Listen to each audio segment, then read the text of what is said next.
할렐루야. 무더운 여름을 보내고 있습니다. 여러분 더운데 어떻게 잘 지내고 계십니까? 올해는 작년보다 확실히 더운 것 같습니다. 우리 처서도 이제 지났는데 처서가 되면 아침 저녁으로 찬바람이 좀 불어야 되는데 뭐 9월 달까지 요즘엔 덥다 그러고 계속해서 폭염주의보가 나오고 있습니다. 우리 무더운 여름철에 또 이 더위로 인하여서 또 건강 상하지 않도록 또 오히려 에어컨 많이 틀어서 또 감기 걸리고 냉방병 걸리시는 분들도 계시다고 하시더라고요. 더위로 건강 상하지 않도록 유의하셨으면 좋겠습니다. 오늘도 말씀 통하여서 예배를 통하여서 우리 각자 계신 하나님의 음성 듣고 우리 마음 가운데 우리의 가정 가운데 하늘의 평강과 은혜가 충만히 넘치시기를 우리 주님의 이름으로 축복합니다. 우리 사자성어 중에 세옹지마라고 하는 말이 있습니다. 여러분 잘 아시는 말이고 또 자주 쓰시는 말인데 세옹지마, 직역을 하자면 변방의 노인의 말과 같다라는 뜻을 가지고 있습니다. 중국의 고전인 화남자라고 하는 책에 기록되어 있는 이야기인데요. 중국의 한 변방 마을에 한 노인이 살고 있었다는 겁니다. 그래서 이 변방에 살고 있었기 때문에 변방 한자로 변방새 그리고 노인옹 해서 세옹입니다. 그래서 그 노인을 동네 사람들이 세옹이라고 불렀다는 겁니다. 근데 이 세옹이라고 하는 노인은 늦지막해 난 귀한 아들이 있었고 또 어려서부터 집에서 키웠던 아주 귀한 준마 그 말을 같이 키우고 이 중국에 있는 변방에 살고 있었다는 것이죠. 그런데 어느 날 갑자기 집에서 어렸을 때부터 키웠던 그 말이 집을 나가버린 겁니다. 그러니까 얼마나 여러분 어렵겠습니까? 그래서 동네 사람들이 와서 위로를 합니다. 아유 어르신 어떡합니까? 그 말이 집을 나갔다며요. 아유 큰일 났습니다 라고 이야기했습니다. 그랬더니 이 노인이 아무렇지도 않게 이렇게 말합니다. 뭘요? 이게 다시 복이 될지를 누가 알겠어요? 이렇게 얘기했다는 거죠. 근데 얼마 안 돼가지고 이 집을 나갔던 말이 친구를 하나 데리고 왔습니다. 그러니까 말이 한 마리였는데 집에 갑자기 두 마리가 된 거죠. 그러니까 얼마나 여러분 좋은 일입니까? 동네 사람들이 와서 축하합니다. 아유 어르신, 세옹 어르신, 야 이렇게 또 명만은 명만해요. 어렸을 때부터 집에서 이렇게 키웠더니 집 나갔다가 또 한 마리 데리고 오는 거 보니까 야 이렇게 얼마나 축하할 일입니까? 라고 했더니 또 이 노인이 심드렁하게 대답하기를 뭘요? 이 일이 또 화가 될 줄 누가 알겠습니까? 라고 얘기했다는 겁니다. 근데 정말로 며칠 지나지 않아서 그 집에 있는 그 아들이 그 말을 타고 다니다가 이 말에서 낙마를 하는 바람에 떨어져서 다리를 다쳐가지고 그만 다리에 큰 장애를 입게 되었다는 겁니다. 동네 사람들이 와서 또 위로를 합니다. 아이고 어떡합니까 어르신, 이 아드님이 하나밖에 없는 귀한 아들이 이렇게 다쳐가지고 절름발이가 되니까 얼마나 속상하시겠어요? 라고 얘기했습니다. 그랬더니 또 노인이 아무렇지도 않게 뭘요? 이게 또 다시 복이 될 줄 누가 알겠습니까? 얼마 후에 무슨 일이 있었냐? 나라에 전쟁이 났습니다. 그래서 동네에 있는 모든 젊은이들이 다 전쟁터에 끌려갔습니다. 그래서 들려오는 소식들이 누구네 집 아들은 죽었네, 누구네 집 아들은 어떻게 됐네 라고 하는 소식들이 다 들려옵니다. 그런데 이 세옹이라고 하는 노인의 아들은 다리를 다쳐가지고 전쟁터에 끌려가지 않고 이 노인은 평생 동안 이 아들과 또 집에 있는 말들과 함께 행복하게 살았다라고 하는 이야기가 바로 이 세옹지마, 변방에 사는 노인과 같다라고 하는 이 고사성어가 탄생하게 된 시작이 되었다는 것입니다. 여러분 이 세옹지마라고 하는 말의 의미는 그런 것이죠. 우리는 우리 인생의 앞날을 알 수가 없다는 겁니다. 우리는 이것이 복이라고 생각했는데 이것이 어느 날 화로 바뀔 수도 있고, 이것이 화라고 생각을 했는데 어느 날 이것이 갑자기 또 복이 될 수도 있다는 겁니다. 우리 인생의 앞날을 우리가 예측하고 알 수가 없다라고 하는 것이죠. 혹시 여러분들 중에 아주 기쁘고 신나는 일을 만나신 분들이 계신지 모르겠습니다. 남들은 다 힘들고 어렵다고 하는데 나는 너무 기쁜 일이 생겼습니다. 너무 감사하고 행복한 일이 생겼습니다. 그러면 여러분 얼마든지 여러분 기뻐하십시오. 여러분 충분히 여러분 마음껏 즐거워하십시오. 그러나 하나님이 없는 것처럼 여러분 좋아하지는 마십시오. 그것이 화가 될지 누가 알겠습니까? 혹시 여러분 가운데 정말로 어려운 일을 당하고 정말로 이루 말할 수 없는 고난의 시간을 지나가는 분이 계신지 모르겠습니다.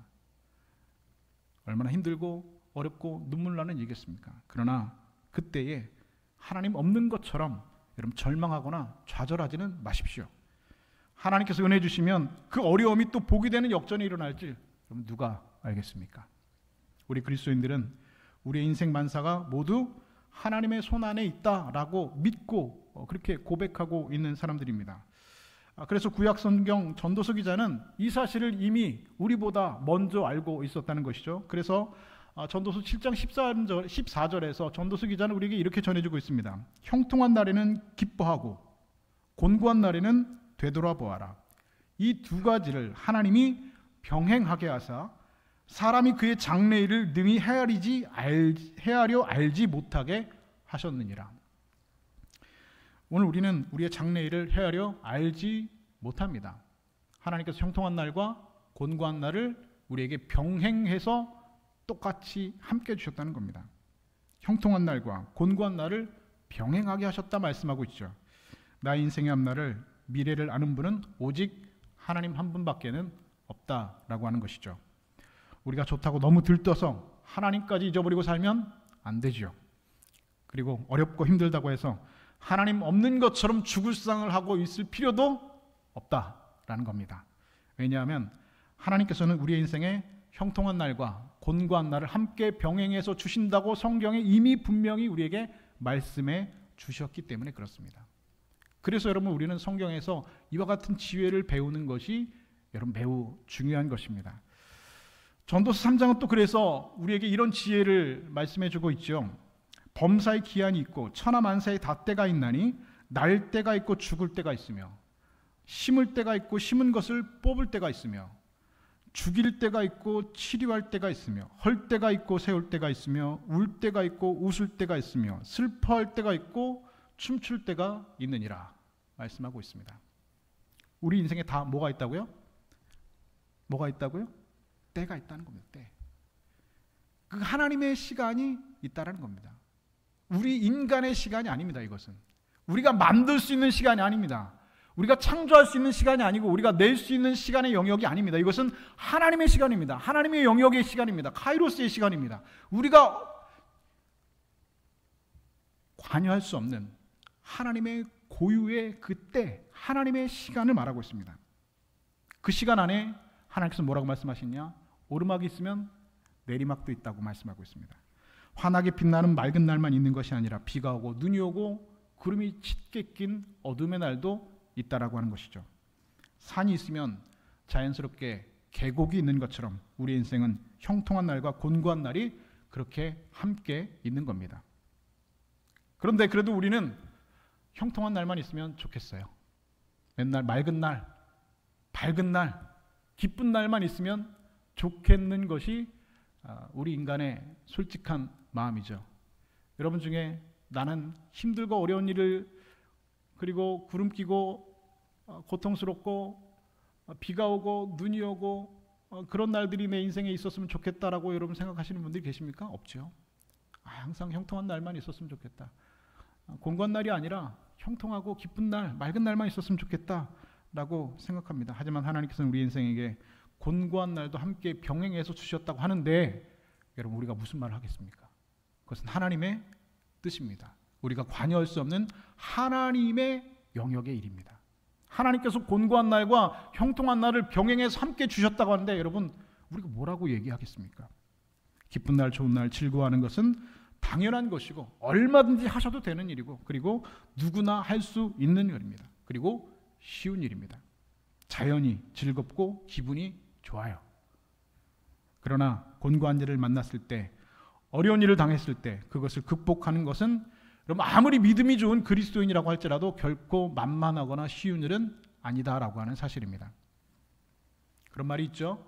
진짜 친구는 내가 어려울 때 그 친구가 진짜인 친구인지 아닌지를 알 수 있다고 하죠. 내가 정말 어려움을 당했을 때 정말 이 친구가 나를 사랑하는 친구인지 아니면 그렇지 않은 친구를 우리가 알 수 있다는 겁니다. 마찬가지입니다. 이 사람이 진짜 그리스도인인지 아니면 그렇지 않은지 곤고한 날을 하는 그 어려운 일을 당했을 때 그가 그 고난의 시간들을 어떻게 대하는지 이 고난을 그가 어떻게 해석하고 어떻게 그가 그 고난의 그 태도를 가지고 있는지에 따라서 그의 신앙이 진짜인지 아닌지가 명확하게 결정된다는 겁니다. 알곡과 가라지가 바람이 불면 알 수 있는 것처럼, 양과 염소가 나뉘어지는 것처럼 진짜 그리스도인과 아니면 그리스도인인 척하는 그 신앙, 여러분 곤고한 날을 통하여서 얼마든지 우리는 알 수가 있습니다. 목회를 하다 보면 그런 경험들을 많이 하죠. 이분이 참 믿음 좋은 분인 줄 알았는데 고난과 어려움의 시간들을 보내는 걸 보면 믿음이 없는 사람이었다는 걸 알게 됩니다. 그런데 이분은 그냥 주일 예배만 나오는 분이라고 생각했는데 어느 날 보니까 그 고난과 어려움의 현장에 있는데도 그럼에도 불구하고 꿋꿋이 예배의 자리와 기도의 자리를 지키고 있는 분을 보면서 목사가 다시 한번 생각하게 합니다. 아, 이분은 정말 믿음이 있는 분이었구나라는 것을 다시 한번 새삼 깨닫게 됩니다. 반대인 경우도 얼마든지 많이 있죠.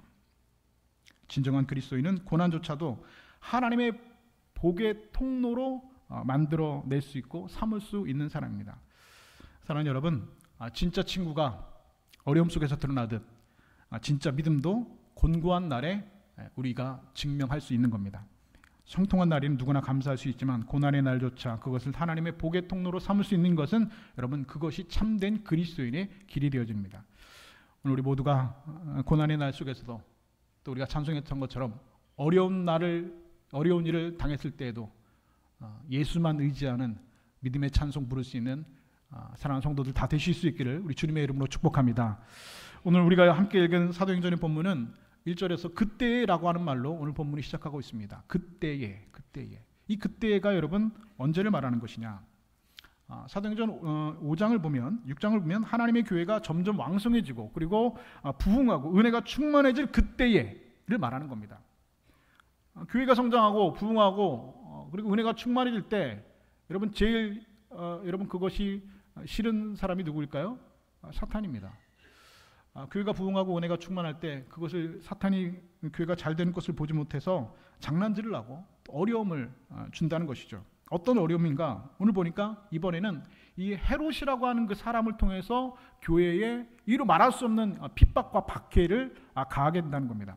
그런데 성경에는 헤롯이라는 이름이 사실은 많이 등장을 하고 있습니다. 이 헤롯이 어떤 헤롯인가를 우리가 잘 구별해야지 성경을 잘 해석할 수 있는데요. 오늘 우리가 읽은 사도행전 12장에서 등장하는 이 헤롯 왕은 정확하게 말하면 헤롯 아그리파 1세를 말하는 겁니다. 그런데 이 헤롯 집안이 참 아주 그 못된 걸로 아주 유명한 집안입니다. 이 사람의 할아버지가 누구냐 하면 여러분이 복음서에 보면 처음에 예수님께서 세상에 태어나셨을 때에 그 메시아가 태어나는 것을 두려워해서 베들레헴에 태어난 2살 아래의 사나이는 다 죽이라고 명령했던 그 왕 있죠. 그 사람이 바로 이 헤롯 아그리파 1세의 할아버지인 헤롯 대왕이 됩니다. 이 사람의 아버지는 누구냐? 이 아버지도 유명한 사람입니다. 이 아버지는 누구냐 하면 복음서에 보면 여러분 예수님께서 이렇게 말씀하신 사람이 있습니다. 여자가 난 중에 이보다 큰 이가 없다라고 하는 사람이 있습니다. 누굽니까? 세리요한이죠. 그런데 이 세리요한을 죽인 사람이 바로 이 헤롯 안디바라고 하는 이 헤롯 아그리파 왕의 아버지라는 겁니다. 그러니까 대대로 이 헤롯 대왕 그리고 헤롯 안디바, 헤롯 아그리파 1세 대대로 이 집안은 아주 그냥 그 못되기로 유명한 그런 집안입니다. 예수님을 죽이려고 했고 그리고 세리요한을 죽였고 지금 그리고 헤롯 아그리파 1세는 사도행전 12장에서 교회를 박해하고 그리고 예수님의 제자들과 사도들을 지금 죽이고 있습니다. 그리고 그 내용을 오늘 성경은 우리에게 담담하게 전해주고 있습니다. 그 첫 번째 순교자를 오늘 성경은 이렇게 기록하고 있죠. 본문 1절과 2절 말씀이 이렇게 기록합니다. 그때에 헤롯 왕이 손을 들어 교회 중에서 몇 사람을 해하려 하여 요한의 형제 야고보를 칼로 죽이니. 예수님의 12제자 중에 첫 번째 순교자가 나왔습니다. 바로 요한의 형제 야고보라고 하는 예수님의 제자가 첫 번째 순교자가 되었습니다. 그런데 그가 누구의 칼에 의해 죽었다고요? 바로 이 헤롯 아그리파 이 사람의 칼에 의해서 첫 번째 순교자가 나왔다는 겁니다. 그런데 참 재미있는 것은 그 다음 절인 3절을 보니까 이렇게 기록합니다. 유대인들이 이 일을 기뻐하는 것을 보고 베드로도 잡으려 했을 때는 무교절 기간이라. 자, 헤롯이 교회를 핍박하고 박해하기 위해서 제일 먼저 예수님의 제자 중 한 사람인 야고보를 죽였습니다. 그런 다음에 이 죽이고 나니까 반응이 어때요? 유대인들의 반응이 이것을 어떻게 했다고요? 기뻐했대요. 야고보가 죽은 것을 보고 유대인들이 기뻐했답니다. 당연한 결과죠. 그러니까 이 야고보가 죽은 것을 보고 기뻐하는 것을 보고 이 헤롯이 생각하기를 이거 그러면은 야고보다 훨씬 더 영향력이 있는 예루살렘 교회의 지도자인 베드로도 죽이자 라고 생각을 한 겁니다. 내가 이 베드로까지 죽이면 유대인들에게 더 큰 정치적인 지지를 받을 수 있겠지, 더 큰 인기를 끌 수 있겠지라고 스스로 생각을 합니다. 그래서 베드로까지 잡으려고 했다는 것이죠. 그래서 헤롯은 베드로도 잡아 넣었습니다. 그런데 성경에 보니까 잡아 넣은 베드로를 감옥에 잡아 넣은 그때가 뭐 하는 때였다고요? 때는 무교절이더라. 여러분, 무교절은 유월절이라는 말과 같은 말입니다. 그러니까 구약에서는 이 유월절이라는 말이 유월절이 무교병, 누룩을 넣지 않은 무교병을 먹었다 해서 무교절이라는 말로 바뀌었는데, 원래 여러분 유월절이라는 것은 여러분 어떤 명절입니까? 유대인들이 가장 큰 명절입니다. 그들의 조상들이 애굽에서 430년 동안 종살이어 있다가 그것에서 해방된 날을 기념하는 날입니다. 우리나라로 말하면 여러분 무슨 날입니까? 광복절 같은 날이죠. 광복절 우리 하루 쉬잖아요. 유대인들은 이때 일주일 동안 축제를 합니다. 이 무교절, 이 유월절 축제를 먹고 마시고 축하하면서 일주일 동안 함께 명절을 보냅니다. 함께 축제를 벌입니다. 지금도 물론입니다. 그런데 그 베드로를 감옥에 잡았던 시기가 바로 이 유월절, 바로 무교절 기간이었다는 겁니다. 그래서 감옥에 가둬서 죽이려고 했는데 죽일 수가 없습니다. 왜냐하면 유대의 율법에 이 명절에, 이 유월절 이 명절에는 사람을 사형에 처할 수가 없다라는 겁니다. 그래서 지금 감옥에 넣고 죽일 날만 기다리고 있는 시간입니다. 그 상황이 오늘 본문의 시간입니다. 그런데 오늘 성경을 조금 더 자세히 보면 헤롯은 베드로를 지금 감옥에 가둬놓고서 어떻게 그를 철저하게 가두고 놓고 있냐면, 사도행전 5장에 보면 베드로가 이미 한번 잡혔던 전력이 있거든요. 한번 감옥에 가뒀던 전력이 있습니다. 그런데 이 베드로가 한번 잡혔었는데 하나님의 천사가 와서 베드로를 풀어주셨죠. 그래서 베드로가 감옥에서 탈출하는 그런 사건이 있었습니다. 그래서 이번에는 헤롯이 베드로를 잡아 감옥에 가둬놓고 절대로 탈출하지 못하도록 아주 철통같이 지키고 있습니다. 그래서 오늘 본문 6절에 보니까 이렇게 기록합니다. 베드로가 두 군인 틈에서 두 쇠사슬에 매어 누워 자는데, 기록하고 있습니다. 그리고 또 4절에 보니까 옥에 가도 군인 내식인 네 패에 맡겨 지키고, 그렇게 기록을 하고 있죠. 이게 무슨 말이냐면 군인 4명이 한 조가 되는 겁니다. 4인 1조가 돼서 이 조가 몇 개 조가 있는 겁니까? 4개 조가 있는 겁니다. 자, 그러면 총 이 베드로 한 사람을 지키기 위해서 총 동원된 군인의 숫자는 몇 명일까요? 16명이죠. 4명이 한 개 조가 돼가지고 16명이 6시간씩 돌아가면서 24시간 돌아가면서 베드로를 지키는 겁니다. 그런데 이 베드로를 지키는 방법이 아주 특이하죠. 어떻게 합니까? 베드로 오른쪽에 쇠사슬을 간수 군인하고 함께 묶어 놓는 겁니다. 도망 못 가게. 옛날에 한번 탈출한 적이 있거든요. 그러니까 이 간수하고 군인하고 베드로 오른손을 쇠사슬로 묶는 겁니다. 열쇠를 채우고. 그리고 왼쪽에 베드로하고 또 군인하고 또 쇠사슬을 함께 묶는 겁니다. 그렇게 놓고서는 같이 잠도 자는 거예요. 그러면 3명이 같이 누워서 자다가 일어날 때는 3명이 똑같이 다시 일어나야 돼요. 화장실 갈 때는 어떻게 될까요? 3명이 같이 가야 되는 거예요. 밥 먹을 때는 어떻게 될까요? 밥 먹을 때는 베드로가 오른손을 들면 이 옆에 있는 간수가 왼손 들어서 같이 먹게 되는 겁니다. 왜 이렇게까지 할까? 베드로가 이전에 한번 하나님의 이 천사의 도움으로 감옥에서 빠져나간 적이 있거든요. 그러니까 이번에는 내가 반드시 내가 죽이겠다. 아주 감옥에서 철저하게 지켜라. 군인 16명이 사궤대로 돌아가면서 지키는 겁니다. 쇠사슬을 감고 지키는 겁니다. 그리고 나머지 2명은 뭐 하고 있냐? 이 2명은 오른쪽 왼쪽이고 나머지 2명은 어디 있냐? 10절에 보니까 첫째와 둘째 파수를 지나라고 하니까 첫째 파수가 맨 앞에 지키고 있고 그 다음에 이중으로 또 지키고 있는 겁니다.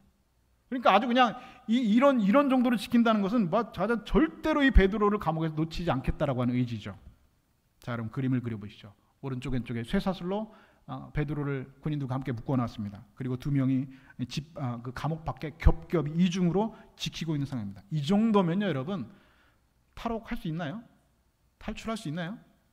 뭐 이 정도면 여러분 뭐 아무리 여러분 쇼생크의 탈출이 아니라 아무리 여러분 빠삐용이라고 해도 탈출 못하는 상황입니다. 쇠사슬에 여러분 3명이 같이 묶여 있는데 여러분 어쩌다가 여러분 탈출할 수 있겠어요? 꿈에도 탈출을 꿈꾸지 못하죠. 그리고 이제 이 밤이 지나고 날이 새면 명절이 끝나게 되기 때문에 베드로는 이제 끌려다가 죽임을 당하게 되는 겁니다.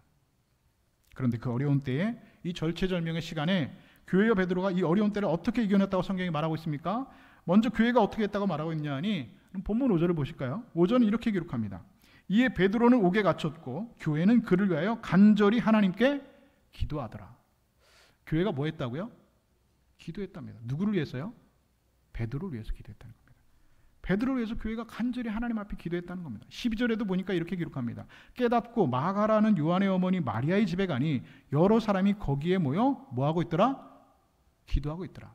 여러분, 마가의 어머니 요한의 마리아의 집이 어디입니까?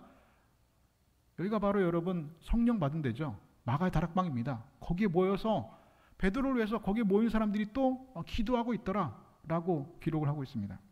베드로가 하나님의 천사의 도움을 받아서 마가의 다락방에 오는 그 시간에도 교회는 여전히 베드로를 위해서 기도하고 있다는 겁니다.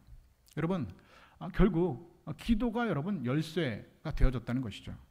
혹시 여러분 가운데 어려운 일을 당하고 고난의 때를 지나가는 분들이 계신지요? 그럼 그렇다면 여러분 기도하실 수 있잖아요. 그러면 여러분 얼마든지 여러분 감당할 수 있고 이길 수 있습니다. 오늘 교회는 베드로를 위해서 간절히 기도했습니다. 얼마나 부러운지 모릅니다. 오늘 성도와 목회자가 서로를 위해서 간절히 기도하는 사례가 여러분 되어야 되는 것이죠. 성도를 위해서 간절히 기도하는 목사, 또 목사를 위해서 간절히 기도하는 성도, 얼마나 여러분 부럽고 아름다운 일인지 모릅니다. 오늘 초대교회 성도들은 자신의 목회자인 베드로를 위해서 간절히 모여서 베드로를 위해서 기도하고 있습니다. 여러분, 교회는 이렇게 기도의 동역자가 여러분 필요합니다. 목사는 성도를 위해서, 성도는 목회자를 위해서 서로 함께 동역하고 기도의 동역자가 여러분 필요하다는 것이죠. 그래야지 여러분 어려운 시기를 넉넉히 이겨낼 수 있는 것입니다. 여러분들에게는 여러분 기도의 동역자가 있으십니까? 여러분을 위해서 기도해 주는 사람이 여러분 있으세요? 아니면 여러분이 내가 이런 어려운 일을 당할 때 이렇게 기도해 달라고 여러분 부탁하는 분이 여러분 계십니까? 그럼 그 기도의 부탁을 듣고 여러분들 위해서 기도해 주는 여러분 누군가가 여러분 있으십니까? 그런 기도의 동역자가 여러분 있으신가요? 저에게는 저희 어머니가 기도의 가장 큰 우군이십니다. 제가 지금까지 살면서 목회하면서 저는 제 힘과 능력으로 목회한다고 단 한 번도 생각해 본 적이 없습니다. 저는 제가 볼 때도 목사 될 그런 성품과 인격이 되지 않는 사람이라고 생각합니다. 제가 봐도 어떻게 나 같은 사람이 이제까지 목회하고 있을까? 저도 제가 생각할 때 신기할 때가 참 많이 있습니다. 그럼에도 불구하고 26년째 이렇게 목회 자리에 서서 강단에 서서 하나님의 말씀을 전할 수 있는 것은 저는 어머니의 기도의 힘이라고 생각합니다. 그 어머니의 기도가 있었기 때문에 제가 목수가 될 수 있었고 또 목회할 수 있다라고 저는 믿어 의심치 않고 있습니다. 여러분, 성도들끼리 서로 기도하는 것은 여러분 아주 중요한 일입니다. 여러분 성도들끼리 함께 여러분 기도의 동역자가 여러분 되어 주십시오. 여러분, 그리고 여러분 가족들에게 여러분 기도의 우군이 여러분 되어 주십시오. 누군가를 위해서 기도해 주는 사람이 있다라고 마음에 나를 위해서 기도해 주는 사람이 있다라고 생각하는 사람은요, 어디서든지 여러분 주눅들지 않습니다. 영적으로 주눅들지 않습니다. 왜요? 나를 위해서 기도해 주는 사람이 있거든요. 우리 남편이 나를 위해서 기도해 주고 있고, 아내가 나를 위해서, 우리 어머니가 나를 위해서, 우리 아버지가 나를 위해서 기도해 주는 영적인 우군이 있다라고 생각하는 사람은 여러분 세상에서 여러분 사탄에게 쫄지 않습니다. 왜요? 기도하는 사람이 있거든요. 그 기도하는 사람이 있기 때문에 나도 기도하거든요. 그러면 여러분 그 기도 때문에 여러분 넉넉히 이길 수 있다고 그에게 믿음이 있거든요. 그리고 예전에 그런 기도의 응답을 받았거든요. 여러분 가족들에게, 여러분 자녀들에게 여러분 기도의 우군이 되어 주십시오. 그리고 목회자에게 뿐만 아니라 여러분 기도의 든든한 사람이 되어 주십시오. 서로를 위해서 기도하는 성도들, 그렇게 거룩한 공동체가 여러분 교회가 되어져야 합니다. 주님께서는 왜 우리를 서로 모이라고 하셨을까요? 그리고 함께 모여서 왜 교제하고 함께 모여서 예배하고 함께 모여서 여러분 말씀을 나누라고 여러분 하셨습니까? 그것은 바로 우리가 함께 서로에게 기도의 동역자가 되어주라고 하는 것입니다. 그 기도의 동역자가 되어져서 서로를 위해서 기도의 은혜가, 동역하는 은혜가 우리 가운데 일어날 때 우리 안에서 우리가 상상할 수 없었던 영적인 시너지가 일어나게 될 줄로 믿습니다. 우리는 그렇게 믿고 있음에도 불구하고 여전히 세상 사람들은 우리에게 이렇게 말합니다. 야, 이렇게 뭐 기도해봤자 뭐 떡이 생기냐, 뭐가 생기냐. 그렇게 말하는 분들이 있죠. 필립 얀시가 쓴 기도가 응답이 안 될 때라는 책이 있습니다. 책을 보면 마음이 너무 아픕니다. 기도했는데 응답이 없습니다. 세상 사람들은 야, 기도해봤자 뭐 떡이 생기냐 뭐가 생기냐 라고 얘기하는 사람들이 있습니다. 그러나 여러분, 떡이 문제가 아니죠. 그보다 엄청난 일이 생깁니다. 여러분, 기적을 만드는 힘이 바로 여러분 기도에 있습니다. 여러분, 기도가 뭡니까? 내 힘으로, 내 능력으로, 내 방법으로, 내 지식으로, 나의 가지고 있는 모든 뜻으로 안 되니까 하나님 앞에 도와달라고 기도하는 겁니다. 내가 할 수 있으면 여러분 하면 돼요. 그냥 여러분이 능력으로 그 문제를 해결하실 수 있으면 여러분 해결하시면 됩니다. 여러분이 가지고 있는 지식으로 그 문제를 여러분 감당할 수 있으시면 감당하시면 됩니다. 그런데 여러분 기도 왜 하십니까? 이건 내 힘으로 안 되는 거거든요. 내 힘으로 할 수 없는 일이고 내 지식으로 내 능력으로 할 수 없는, 이것은 내 인간의 영역을 넘어서는 일이기 때문에, 내가 할 수 없는 일이기 때문에 하나님 앞에 여러분 도와달라고 기도하는 겁니다. 하나님의 뜻대로, 하나님의 방법대로 하나님 역사해 주십시오라고 여러분, 그래서 우리가 기도하는 거잖아요. 우리가 하나님 믿는다는 사실은, 우리가 하나님께 기도한다는 것은 우리가 하나님 믿는다는 것을 가장 극적으로 행동하는 여러분 표현 방식이 바로 기도가 되어집니다. 이 고난의 때에 이 어려움을 이길 수 있도록 하나님 도와주세요. 그렇게 기도할 때 하나님께서 우리에게 세기를 열어주십니다. 기도의 능력을 믿지 않는 사람은 여러분 정말 그리스도인이라고 할 수가 없습니다. 어디 가서 종교란에 기독교라고 쓰지만 기도의 능력을 믿지 않는다면 그는 참된 그리스도인을 할 수가 없습니다. 기도의 응답이 체험이 없는 사람은 그래서 그 신앙이 언제나 연약합니다. 그러나 하나님의 응답을 경험한 사람은, 내가 하나님 앞에 기도했는데 그 기도의 응답을 경험한 사람은 여러분 그 신앙이 확신과 소망 가운데 여러분 가득 차 있습니다. 왜요? 이전에 하나님께서 나의 기도에 응답해 주셨거든요. 그러니까 이번에도 내가 하나님 앞에 기도할 때 내가 넉넉히 이 일을 감당하고 하나님께서 가장 좋은 것으로 나에게 주실 것이라는 믿음이 있다는 것입니다.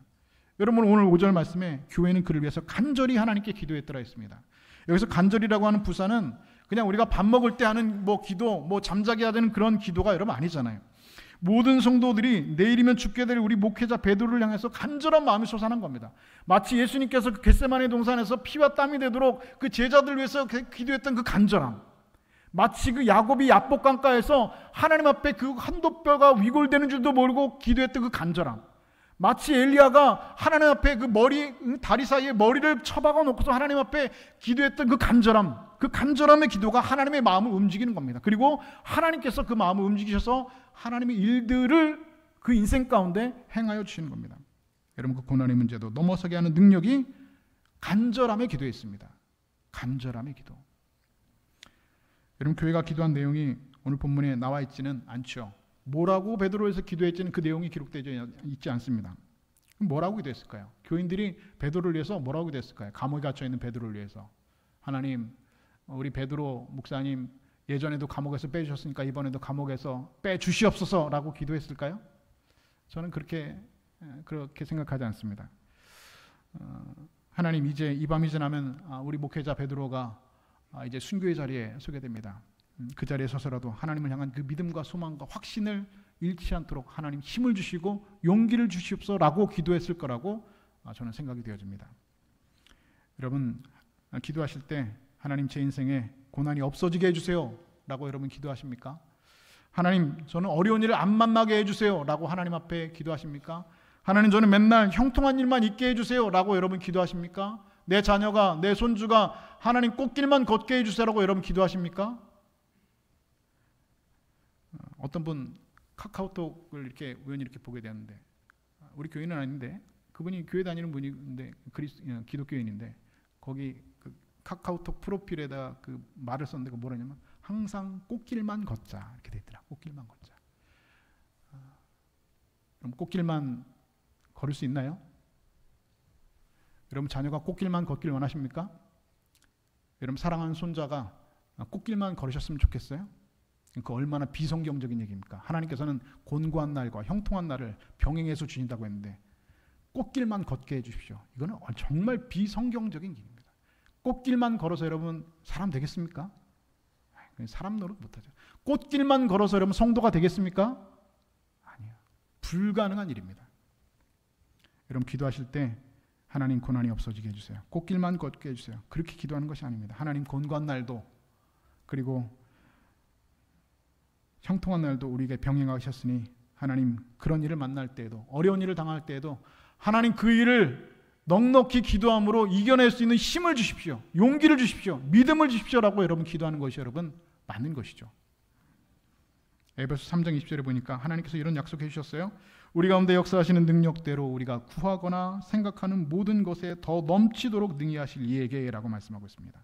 그래서 예루살렘 성도들은 우리가 구하거나 생각하는 모든 것에 더 넘치도록 응답해 주신 하나님 힘 주세요, 베드로에게 용기 주세요라고 그랬더니 하나님께서 더 넘치도록 베드로를 그 모든 철통 같은 경비 속에서도 구해셔서 그 성도들에게 다시 또 데려다 주셨습니다.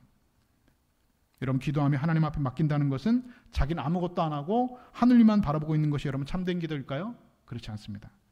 내가 할 수 없는 것은 하나님 앞에 맡기는 겁니다. 내가 할 수 없는 건 뭡니까? 이 쇠사슬이 끊어지게 하는 건 내가 할 수 없는 일이야. 그러니까 하나님께 쇠사슬은 풀어주시죠. 내가 할 수 없는 것도 뭡니까? 쇠문이 열려지게 하는 건 내가 할 수 없는 일입니다. 그러니까 하나님께서 쇠문은 열려지게 하십니다. 그런데 내가 할 수 있는 건 뭡니까? 우리가 될 일이 있습니다. 사자가 베드로에게 뭐라고 하죠? 띠를 신고 신을 신고 겉옷을 입고 나를 따라와라. 베드로가 일어났습니다. 쇠사슬은 하나님 풀어주셨고 쇠문도 하나님께서 열어주셨고 이제 하나님을 따라 나가는 것은 바로 우리의 몫이라는 겁니다. 아무것도 안 하고 하나님 감 떨어지기를 감나무 밑에서 입 벌리고 앉아있는 것이 기도가 아니라, 그것이 기도의 응답을 구하는 자세가 아니라 내가 할 수 있는 것은 내가 하는 겁니다. 오늘 하나님께서 정말 하나님을 신뢰하고 최선을 다하는 저와 여러분에게 여러분 기적도 베풀어 주시는 겁니다. 그리고 어려운 고난의 때를 지나가도록 해줍니다. 이길 수 있도록 하십니다. 넘어설 수 있도록 힘을 주신다는 것이죠. 우리 하나님은 우리가 생각하는 것 이상으로 좋은 것으로 우리에게 채워주시는 아버지이시기 때문에 그렇습니다. 베드로 한번 보시죠. 간절히 교회가 기도했는데 베드로는 뭐하고 있습니까? 6절에 보니까 베드로가 자고 있어요. 여러분, 이게 가능한 일인가요? 내일 죽을 사람입니다. 여러분, 내일 사형 집행이 될 사람이 그 전날 밤에 잠을 자는 게 여러분 상식적인 일인가요? 아니죠. 시편에 보니까 주께서 사랑하는 자에게 뭘 주시는도다? 잠을 주시는도다. 이 말씀이 딱 맞는 것 같아요. 베드로가요, 내일 죽을 건데 그 마음에 평화가 있는 거예요. 내일 죽일 거 베드로가 알아요. 명절 끝나니까 이 헤롯이 나 내일 잡아다가 죽일 거는 베드로 알고 있습니다. 쇠사슬 오른쪽 왼쪽에 차고 그 군인들하고 나란히 누워가지고 베드로가 자고 있어요. 천사가 와서 옆구리 쿡 쉴 때까지도 모르고 깊은 잠을 자고 있습니다. 그런 평화를 여러분 베드로가 죽기 전날 밤에 누리고 있는 겁니다. 여러분, 베드로가 이럴 수 없는 사람이잖아요. 조그만 그 여자종 앞에서도 예수님 부인하고 저주했던 그 베드로가 여러분 변했습니다. 예수님 만나고 나서, 부활하신 예수님 만나고 나서 내가 주님을 사랑합니다 고백하고 베드로가 변했습니다. 오순절 마가다락방에서 성령을 받고 나서 베드로가 여러분 전혀 다른 사람으로 변했습니다. 이제는 여러분 어떻습니까? 두려워하는 베드로가 아닙니다. 내일 죽을 사람이 그 전날 밤에 여러분 잠을 자고 있는 겁니다. 하나님께서 주시는 평화를, 그가 지금 평안을 누리고 있다라고 하는 것이죠. 여러분, 하나님께서 베드로에게 그날 밤 깊은 잠을 허락해 주셨습니다. 오늘 우리는 많은 걱정을 하고 살아가고 있죠. 얼마나 걱정을 하고 살아가는지 예수님께서 뭐라고 말씀하십니까? 너희는 내일 위하여서 염려하지 말라. 내일 일은 내일이 걱정할 것이요 한날의 괴로움은 그날로 조카 아니라 예수님 분명히 말씀해 주셨습니다. 여러분, 우리의 미래를 주님께 온전히 맡길 수 있을 때 여러분 그것을 세상 사람들은 우리를 믿음의 사람이라고 말하는 것입니다. 어떤 상황, 어떤 고난의 순간이라고 할지라도 여러분 미리 좌절하지 마십시오. 하나님을 여러분 신뢰하셔야 됩니다. 하나님께 맡기면 어떤 어려운 때에도 마음의 평화가 임하는 겁니다. 베드로를 보세요. 어떻게 그럴 수 있어요? 내일 죽을 사람이 그런 평안, 그런 잠을 어떻게 잘 수 있냐는 말입니다. 여러분, 이것은 우리의 환경의 문제가 아니라 우리의 믿음의 문제입니다. 여러분 좋아하시는 말씀 있죠? 하나님을 사랑하는 자, 곧 그의 뜻대로 부르심을 입은 자들에게는 모든 것이 합력하여 선을 이루니라. 여러분, 이 말씀을 여러분 정말 믿으십니까? 저는 정말로 이 말씀을 믿습니다. 모든 것이 합력하여 선을 이룬다는 것. 여러분, 이 말씀 믿으시면 여러분 왜 고민하십니까? 뭐 때문에 여러분 염려하시고 왜 아파하세요? 하나님은 모든 일이 합력하여 선을 이루게 하신 분입니다. 오늘 우리의 성도의 인생에 일어나는 모든 일들은 결국 합력하여 선을 이루게 하시는 그런 좋으신 하나님이심을 믿는다면, 가장 선한 길로, 가장 좋은 길로 우리를 인도해 주신 그 하나님을 우리가 온전히 믿는다면 여러분 고난의 때도 우리는 다시 일어날 수 있습니다.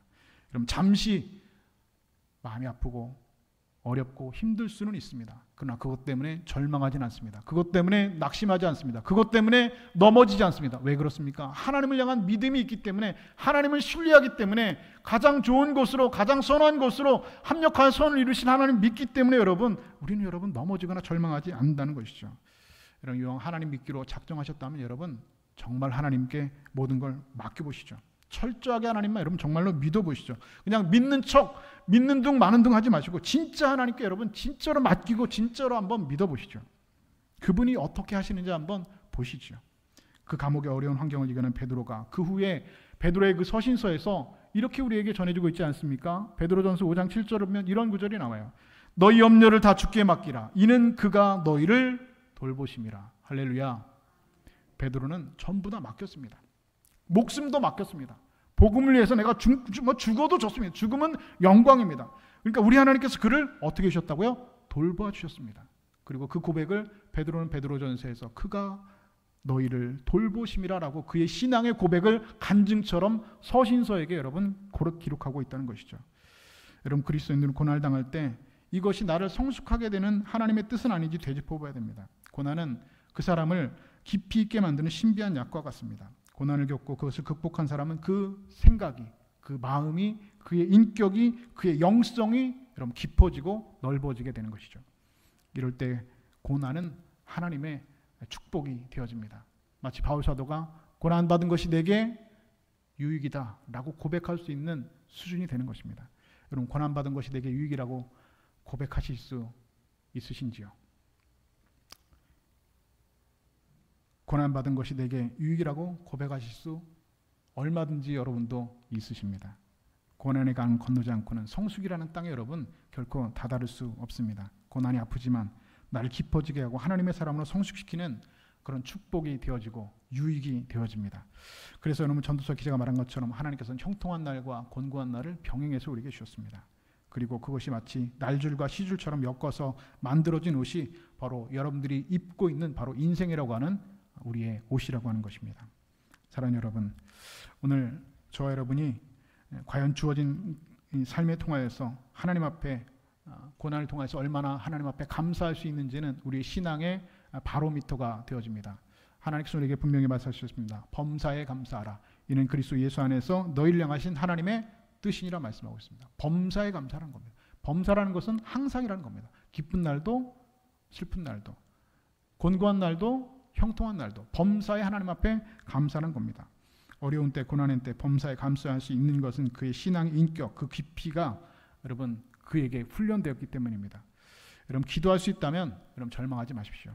하나님이 살아계시다면 그분께 여러분 맡기십시오. 그분이 여러분을 돌보실 것입니다. 그리고 그 시간을 통해서 여러분 더 깊어지시고 더 넓어지시고 더 성숙해지십시오. 곤고한 날은 하나님께서 우리를 무너뜨리기 위하여서 만드신 순간이 아니라 오히려 우리를 깊게 하고 넓게 하시고 성숙하게 하시는 하나님의 신비한 손길입니다. 그리고 우리를 건강한 그리스도인으로 굳센 그리스도인으로 세워가신 하나님의 섬세한 손길이 되어집니다.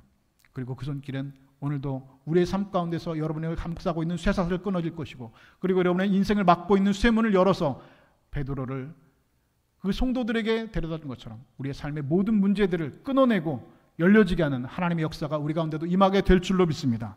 그 기도의 그 부르짖는 자리에서 오늘 절망은 소망으로 고난은 은혜의 길로 변하게 될 것입니다. 그렇게 저와 오늘 우리 모두가 끝까지 믿음으로 걸어서 우리가 조금 전에 찬송했던 것처럼 어려운 일을 당할 때 의지하는 내 주를 더욱 의지하셔서 무슨 일을 당해도 예수 더욱 의지하시는 그래서 마침내 승리의 찬송을 올려드리시는 믿음의 성도들 다 되실 수 있기를 우리 주님의 이름으로 간절히 축원드립니다.